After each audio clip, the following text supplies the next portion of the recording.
دیکھیں زکوٰۃ کی درست ادائیگی کے لیے شرط ہے کہ آپ کسی شرعی فقیر کو اس کا مالک بنائیں، یہ ضروری ہے۔ شرعی فقیر کی تعریف ابھی میں نے آپ کو بتائی، اور اگر آپ نے کسی شرعی فقیر کو مالک نہیں بنایا، یعنی اس میں ملک کسی کی نہیں کی ہے، تو زکوٰۃ ادا نہیں ہوگی۔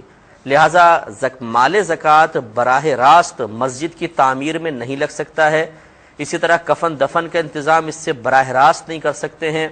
یوں ہی آپ ایسا بھی نہیں کر سکتے ہیں کہ کسی بچی کی شادی ہو رہی ہے اور آپ کہیں کہ میں کھانا کھلا دیتا ہوں، اور آپ نے مال زکوٰۃ سے کھانا کھلا دیا، کیونکہ جب ہم کھانا کھلاتے ہیں تو اس میں کسی کو مالک کرنا نہیں پایا جاتا، بلکہ ہم کھانے کو مباح کر دیتے ہیں۔ مباح کا مطلب یہ ہے کہ ہم اجازت دے دیتے ہیں کہ آپ جتنا مرضی کھا لیں، اس کو کھانا مباح کرنا کہتے ہیں۔ تو اس لیے اچھی طرح یاد رکھیں کہ زکوٰۃ میں تملیک شرط لکھی ہے فقہاء اسلام نے، یہ کسی نہ کسی کو مالک بنانا ہوگا۔ ایک آخری مسئلہ اس میں یاد رکھیں کہ زکوٰۃ کی درست ادائیگی کے سلسلے میں یہ خیال رکھیے گا کہ بعض لوگ ایسے ہیں جن کو زکوٰۃ نہیں دی جا سکتی اور بعض کو دے سکتے ہیں۔ اس میں بنیادی ضابطہ اور اصول یہ ہے کہ جن کی نسل سے آپ ہیں انہیں نہیں دے سکتے، ماں باپ، دادا دادی، نانا نانی۔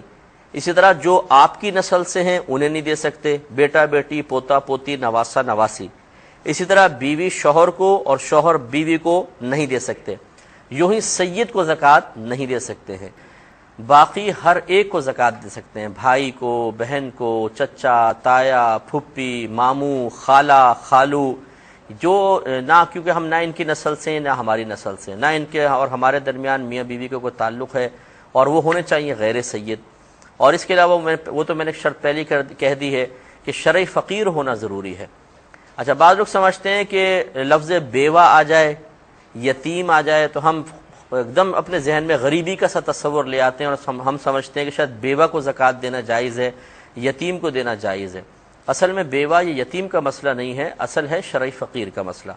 اگر ایک بیوہ خاتون کروڑ پتی کی بیوہ، کروڑ پتی ہوگی کہ نہیں ہوگی، اسے تو وراثت میں اتنا ملے گا، تو خالی بیوہ ہونے سے کوئی عورت مستحق زکوٰۃ نہیں ہو جاتی، بلکہ دیکھا یہ جائے گا کہ ان بہن کے پاس کیا نصاب کے برابر کچھ ہے یا نہیں، یعنی وہ شرعی فقیرہ بنتی ہیں کہ نہیں بنتی۔ اگر بنتی ہیں تو زکوٰۃ کی مستحق ہوں گی، ورنہ نہیں ہوں گی۔